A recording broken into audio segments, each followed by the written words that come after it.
Assalamualaikum sahabat cerita, semoga sahabat cerita selalu dalam keadaan sehat. Kali ini saya akan bercerita tentang salah satu wali songo, yaitu Sunan Gresik.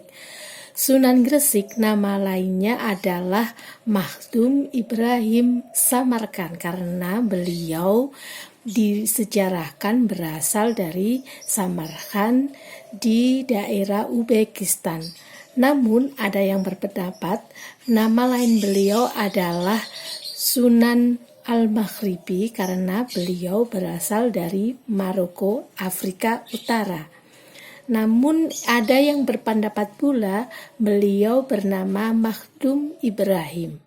Nah, silahkan sahabat cerita mau memakai yang mana. Yang jelas beliau ditugaskan untuk berdakwah Islam, untuk menyampaikan dakwahnya di Asia Tenggara. Mula-mula beliau singgah di Champa yang saat ini bernama Vietnam dan beliau menikah dengan putri Champa yang bernama Siti Fatimah. Beliau pun dikaruniai 2 orang putra, yakni Sunan Ampel dan Raden Santri. Setelah singgah di Champa atau Vietnam, kemudian beliau melanjutkan perjalanannya dan berlabuh di pelabuhan Gresik yang kala itu menjadi pelabuhan besar kala akhir pemerintahan kerajaan Majapahit. Dakwahnya pun beliau melalui perdagangan. Dengan ramahnya beliau menyampaikan dakwahnya sehingga banyak orang yang tertarik masuk Islam. Selain melalui perdagangan, beliau juga terkenal dakwah melalui ilmu pengobatan. Bagi pengetahuan yang telah beliau miliki dengan menggunakan obat-obat tradisional, beliau pun telah mampu sebagai perantara, sebagai tabib, mengobati beberapa orang tanpa dipungut biaya sepeser pun. Selain itu, beliau juga berperan dalam dakwahnya dalam memperbaiki sistem pertanian yang ada di daerah Gresik. Karena dakwahnya itu bermula di daerah Gresik, maka beliau biasa disebut dengan Sunan Gresik. Di dalam pertanian ini beliau pernah mengalami sebuah perkampungan yang perkampungan itu sedang mengalami kemarau panjang, tidak pernah ada hujan yang turun. Kebetulan beliau sedang melewati kampung tersebut. Namun alangkah terkejutnya tatkala beliau sedang berjalan dengan 5 orang santrinya, menjumpai sekerumunan orang yang sedang melakukan upacara ritual. Nampak di situ 2 orang pemuda yang saling mencambukkan punggungnya dengan rotan, bahkan sampai berdarah dan diakhiri dengan pingsan. Tidak sampai demikian saja, ternyata di sisi berikutnya itu ada seorang gadis cantik yang sudah diikat dengan tali tangan dan kakinya, diikat keras dan siap untuk dijadikan tumbal. Ketika itu pemimpin adat setelah melihat kedua pemuda yang saling bercambuk tadi pingsan kemudian memerintahkan gadis itu untuk dipersembahkan bagi dewa hujan ketika itu. Namun sebelum gadis itu pun dijadikan tumbal, Sunan Gresik yang melihat hal ini pun menegur, "Tunggu, janganlah engkau bunuh gadis yang tidak berdosa itu."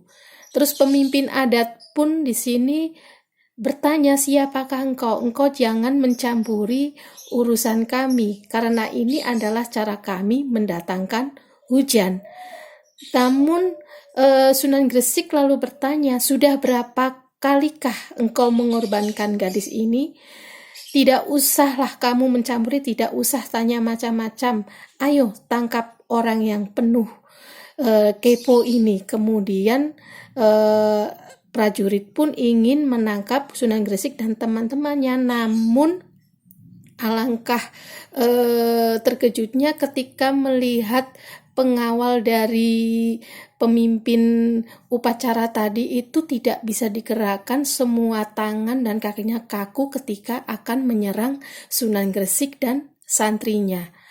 Kemudian pemimpin upacara itu pun akhirnya mengusir, "Sudahlah Sunan Gresik, kamu pergi dari sini, tidak usah mencampuri urusanku." Sunan Gresik pun tidak jera bertanya, "Sudah berapa gadis yang engkau korbankan?"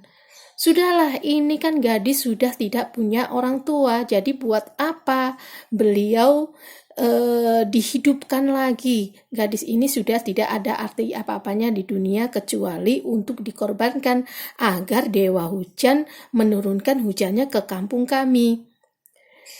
Lantas Sunan Gresik pun menjelaskan kalau di dalam agamaku justru gadis ini adalah disebut dengan yatim piatu, karena itu harus dirawat dengan benar, harus diberi penghidupan yang layak. Kalau seperti ini caranya, agama kami tidak berkenan. Kemudian orang-orang di sekitarnya pun bertanya, "Betapa menariknya agamamu. Apakah agamamu itu juga bisa menghadirkan hujan? Kalau hujan bisa engkau datangkan, maka aku dan semua kampung ini maka akan mengikuti agamamu." Kemudian karena sudah memiliki karomah nih, Sunan Gresik memiliki karomah, kemudian membuat sebuah perjanjian kepada warga kampung tersebut, "Apakah kalau engkau nanti dikabulkan doanya dari doa-doa kami, turun hujan, apakah engkau bersedia belajar agama kami?" "Ya, bersedia, setuju." "Apakah engkau akan melepaskan gadis ini dan engkau akan rawat dia?" "Iya, saya setuju, yang penting hujan datang dalam waktu yang dekat." Kemudian nih Sunan Gresik dan para santrinya nih yang selalu dalam keadaan berwudu melakukan sholat istisqa di lapangan tersebut. Karena karomah yang dimiliki dan dikabulkan oleh Allah, maka turunlah air hujan seketika itu juga, dan warga pun sempat akan bersujud di hadapan Sunan Gresik ini, namun Sunan Gresik melarang, jangan bersujud di depanku, bersujudlah kepada Allah." Kemudian warga kampung pun bertanya, "Siapakah Allah?" "Allah adalah Tuhan kami yang menciptakan hujan, yang menciptakan matahari, dan yang menciptakan seluruh dunia ini termasuk para manusia. Karena itu sembahlah Allah Subhanahu wa Ta'ala." "Bagaimana cara kami menyembah Tuhanmu, wahai Tuhan, wahai Sunan Gresik?" "Maka dengan belajar ilmu agama kami akan membimbing kalian, bersediakah?" Kemudian warga kampung itu pun akhirnya bersedia belajar kepada Sunan Gresik, dan di komplek perkampungan itu pun akhirnya berdiri beberapa tempat ibadah umat muslim dan tempat-tempat belajar ilmu agama, dan akhirnya disinilah mulai dakwah Sunan Gresik mulai tampak, karena yang dulunya percaya pada adanya dewa, mulai detik itu berangsur-angsur menyembah kepada Allah Subhanahu wa Ta'ala, dan mereka pun sangat bersemangat mempelajari ilmu-ilmu agama sampai sekarang. Mungkin itu sekilas tentang cerita Sunan Gresik.